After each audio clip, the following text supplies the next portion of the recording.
आज जो खबर हम आपके लिए लेकर आए हैं, वो भारत की बढ़ती सैन्य ताकत का प्रमाण तो देती ही है। साथ ही उन देशों को भी करारा जवाब है, जो भारत को आगे बढ़ते हुए नहीं देख पा रहे थे और तरह तरह की अड़चनें खड़ी कर रहे थे। जी हाँ, भारत ने आज ऐसे मिलिट्री टैंक को बना करके तैयार कर लिया है, जिसे देखने के बाद भारत को टैंक इंजन देने से मना करने वाला देश जर्मनी भी पूरी तरीके से हैरान है। और इसे देखने के बाद जर्मनी अब किसी भी कीमत पर भारत के साथ जुड़ना चाहता है। और जर्मनी यह बात समझ चुका है कि यदि इस समय भारत के साथ वह नहीं जुड़ा, तो भविष्य में उन्हें काफी बड़े नुकसान उठाने पड़ सकते हैं। और इसीलिए जर्मनी एक के बाद एक अपने नियम कानून बदलने में लगा हुआ है, ताकि भारत के साथ रिश्ते किसी भी कीमत पर मजबूत किया जा सके।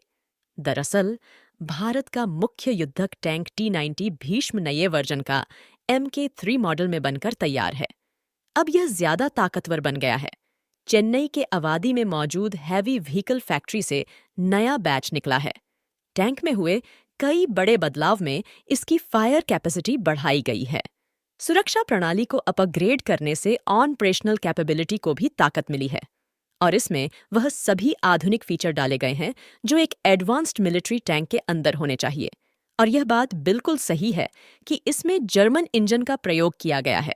लेकिन जर्मनी, जिसने कुछ समय पहले कहा था कि अगले 4 सालों तक वह भारत को इस इंजन की सप्लाई नहीं करेंगे, लेकिन अब वह भारत को यह इंजन किसी भी कीमत पर देना चाहते हैं, क्योंकि अगर वह भारत के साथ इस डील से खुद को पीछे करते हैं, तो भविष्य में जो भारत के प्रोजेक्ट C-25I यानी सबमरीन का प्रोजेक्ट है, उसमें जर्मनी पूरी से बाहर हो जाएगा। और इतना बड़ा कॉन्टेक्ट जर्मनी किसी भी कीमत पर हाथ से जाने नहीं देगा। वैसे तो भीष्म T-90 के सारे डिटेल्स को सुरक्षा कारणों के तहत प्राइवेट रखा गया है, लेकिन इसमें जो फीचर्स जोड़े गए हैं, उसकी जानकारी पब्लिक मीडिया में डाली गई है। पहली फीचर ये है कि इसके अंदर डिजिटल कम्युनिकेशन सिस्टम लगाया गया है। पहले नॉर्मल कम्युनिकेशन सिस्टम था, जिसे कई प्रकार के वेदर कंडीशन में कम्युनिकेट कर पाना काफी ज्यादा क्रिटिकल होता था। और इसी के साथ इसके अंदर एक ओंटो ट्रैक्टर लगाया गया है। इसमें LCD मॉनिटर लगा है, जो हर एक चीज को आसानी से डिजिटली मॉनिटर करके रखेगा। इसमें डिजिटल बैलिस्टिक कंप्यूटर लगाया गया है और इसका सबसे इंपॉर्टेंट फीचर है, इसकी एंटी थर्मल IR कोटिंग की गई है, यानी कि इसकी हीट डिस्ट्रीब्यूट होती रहेगी, जिससे जो मिसाइल एंड टैंक को दागने के लिए दागी जाती है, वो हीट को ही फॉलो करते हुए टैंक पर आकर के गिरती है। लेकिन जब भी पूरी तरीके से हीट डिस्ट्रीब्यूट रहेगी, तो किसी भी मिसाइल को इसे ट्रैक कर पाना काफी ज्यादा मुश्किल होगा। और सबसे अच्छी बात की है कि इस टैंक में सभी स्वदेशी कंपोनेंट्स का इस्तेमाल किया गया है, जिससे यह और ज्यादा आधुनिक हो चुका है। टैंक में सिर्फ 3 लोगों के ही बैठने की कैपेसिटी है।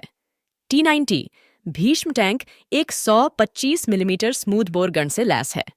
43 गोले स्टोर हो सकते हैं। इसकी स्पीड 60 किलोमीटर प्रति घंटा है। 550 किलोमीटर रेंज में ऑपरेशन को अंजाम दे सकता है। कई देशों में भीष्म टैंक के रूसी वर्जन का यूज हो रहा है। दुनिया भर में हुए युद्ध पर नजर डालें तो इस टैंक ने डोनाबास युद्ध, दागिस्तान वॉर, सीरिया संघर्ष और साल 2020 के नागोमो काराबख संघर्ष के साथ यूक्रेन में घुसपैठ रोकने में भी काफी मदद की है। लेकिन बात की जाए कि जब भारत इससे इतनी ज्यादा परसेंटेज के साथ स्वदेशी कंपोनेंट सेट कर रहा है, तो वह दिन दूर नहीं कि भारत इसमें अपने इंजन लगाना शुरू कर देगा। इससे पहले भारत इंजन तैयार करें। वह भारत के साथ कॉन्ट्रैक्ट फाइनल करते हुए अपना प्रॉफिट बढ़ाना चाहेंगे, और हमारे लिए भी सही रहेगा, क्योंकि जिस कीमत पर हम इन इंजन को इंपोर्ट करेंगे, नई फैक्ट्री सेटअप करके इन्हें मैन्युफैक्चर करने में शायद हमें कई सालों का वक्त लग जाएगा। इसीलिए अभी इन्हें मॉडिफाई करना भारत के लिए सबसे ज्यादा इंपॉर्टेंट है। देखा जाए तो रूस के मुख्य युद्धक टैंक T-90 को भारत ने अपने हिसाब से बदला है और उसका नाम भीष्म दिया। अभी इसके लगभग 1200 टैंक सेना में तैनात हैं। 464 टैंक्स बनाने के लिए ऑन ऑर्डर दिया गया है। भारत की रूस के साथ डील है कि साल 2025 तक वह 1657 टैंक सेवा में लगाएगा।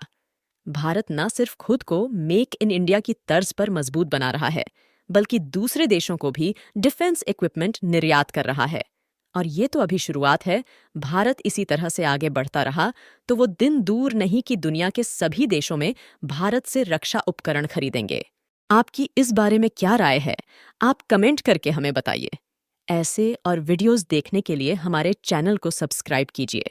धन्यवाद।